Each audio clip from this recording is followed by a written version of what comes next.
Hi guys, this is Mrs. Dunnigan, and I wanted to go over some common concepts that you're going to find in your gums class. And so, as a review today, I'm going to talk to you about the simple subject and the simple predicate, and also the complete subject and complete predicate of a sentence. Every sentence to be a complete sentence, it needs to have a subject and a predicate or a verb, and it needs to express a complete thought in order to stand on its own. If you're missing one of these, either the subject or the predicate or both, you're going to end up having a fragment. All right, so let's take a look right now, and you're going to see on the screen the definition for a simple subject. I oftentimes will abbreviate it to the SS, okay? And so you want to know that this is the who, or it could be a what, of the complete subject. The other thing that you need to know, and guys, when I say complete subject, that's when I divide my sentence into two parts, the subject half versus the predicate half. So everything on the subject half, and I'll show you in a minute what I mean by this, is going to be the complete subject. It includes adjectives, it includes conjunctions, it includes anything that's describing the who or the what. But for your simple subject, it has to be a noun or it can be a pronoun. Those are the only two parts of speech that the simple subject can be. The simple subject cannot be found in a prepositional phrase, although we can have prepositional phrases in the complete subject. So if you take a look at this sentence right here, over the years, my younger brother Charles has really had success. What I would do is I would divide this sentence into two parts. And so unfortunately in this document I can't draw a line yet, but I'll show you. It would go right here after Charles. And so over the years, my younger brother Charles is the complete subject. It's everything on that half of the sentence, everything describing Charles. Because when I ask myself, well, who is doing something in this sentence? It's Charles. Charles is my subject, he is my simple subject, and he is a noun. And so that meets the test. You can think of your simple subject as the movie star of your sentence, the who.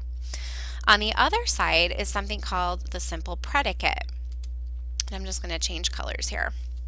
So you have your subject half of the sentence and then you have your predicate half. I oftentimes will abbreviate it to an SP, and this is going to be the verb or the verb phrase in a sentence.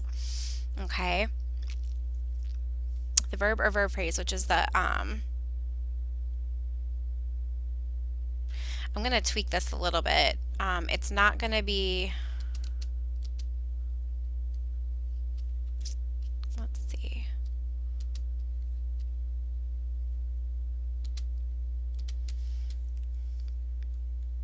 Sorry, which is in the complete predicate. That's right. Sorry. I thought I had mistyped that.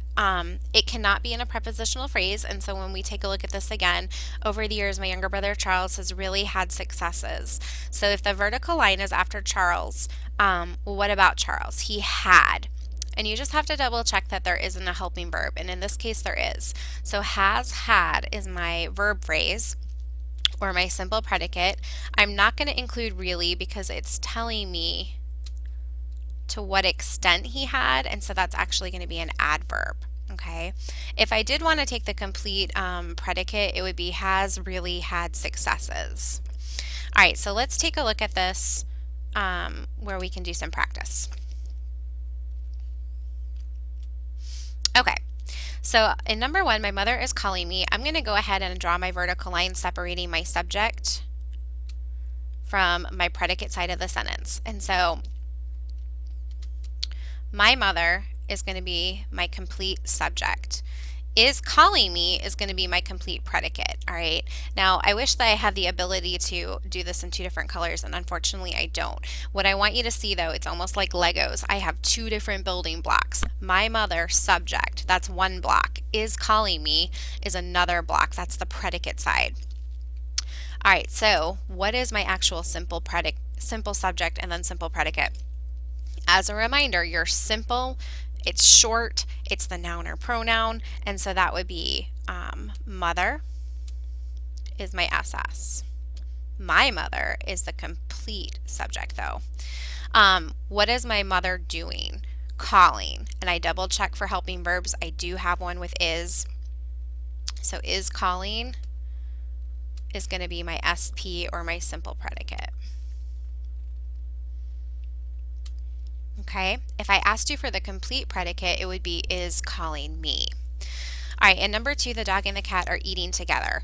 So I noticed if I'm going to divide my sentence into 2 parts that my vertical line is going to go after cat. The dog and cat are going to be my complete subject.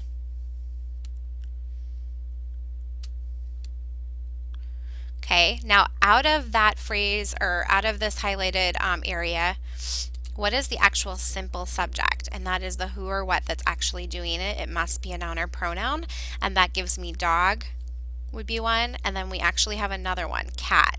I got 2 different nouns.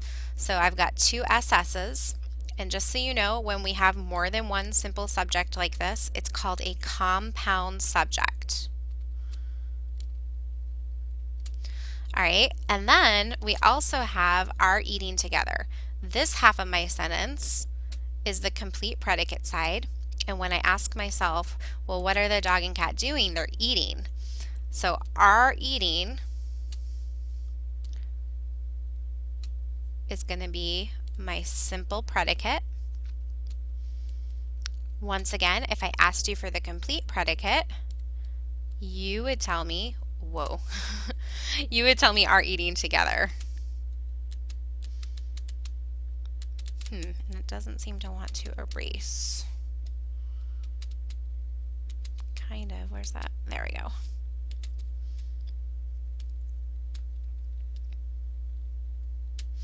All right, number 3, I ran to the store before I ate dinner. This one's a little bit trickier. I can tell you that I noticed right off the bat, sometimes it's easier to look for how many verbs, and I'm noticing that in this sentence there's 2 different actions that are being performed, and that gives me a heads up to pay attention that there may be more than one vertical line. So I noticed that I'm going to separate it right here with I and ran, but I also noticed that I and ate. Okay, and we can talk about why in just a minute. So I is my simple subject. That's my SS. What am I doing? I ran. Okay, so ran is going to be my SP.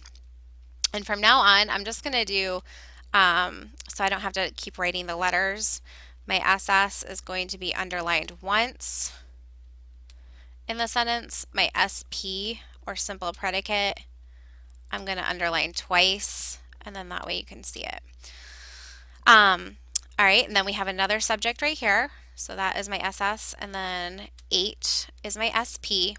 And the reason that I have that, guys, is if you've ever heard of AWUBIS, it stands for the most common subordinating conjunctions.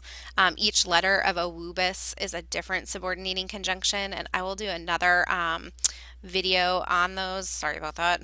But before basically is what we call a subordinating conjunction. It's starting a dependent clause, and you always have a subject and a predicate following it.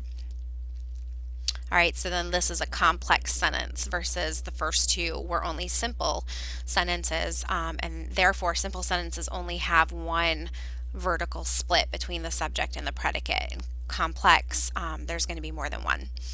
All right, and number 4, I need to buy paper, pencils, and erasers. So I do my vertical split. I then becomes my subject. What am I doing? I need. Guys, the word to buy is a verb, but because to is in front of it, it's called an infinitive verb phrase, and we treat it a little bit differently than the simple predicate right here.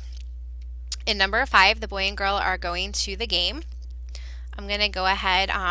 One tip is you can always cross out prepositional phrases, and so to the game, because I know my simple subject and simple predicate can't be in prep phrases, and so it just kind of helps eliminate some of my choices. But I'm going to put my vertical line here, and I've got boy, girl. Those are both my simple subjects, so it's a compound simple subject. What are they doing? They are going, so that's my simple predicate. And then I notice that I have a comma and a coordinating conjunction. A lot of people learn these as fanboys. Once again, Fanboys stands for the different coordinating conjunctions, and these are used to join two independent clauses, meaning they have a subject and they have a predicate, and they can stand on their own. And when you have two of those joined with the comma fanboy, it makes a compound sentence. And so I'm going to have another vertical split. They is a simple subject, and then are is going to be my simple predicate. All right, one more. Number 6, beyond the river and under the brush, the lizard silently waited. All right, so this is a really great one to demonstrate why it's important to cross out your prep phrases, because I'm not going to put my vertical split after river. I'm not even going to put it after brush. And so beyond I know is a preposition. I'm going to cross it out to the OP, the object of the preposition, which would be river. And then I'm going to cross out under the brush because I know under is also a preposition and brush is the noun or the OP, the object of the prep. So then I'm left with the lizard silently waited. That helps me to see that lizard is our movie star. That's who's actually doing something. That's my SS. Silently, though, is going to be an adverb. It's not an action here. And so waited would be my SP. All right, so there you have it. Just as a quick recap, every single sentence needs to have a subject and it needs to have a predicate, and we can do our vertical split in between to divide it into the two different sides, and that should help you.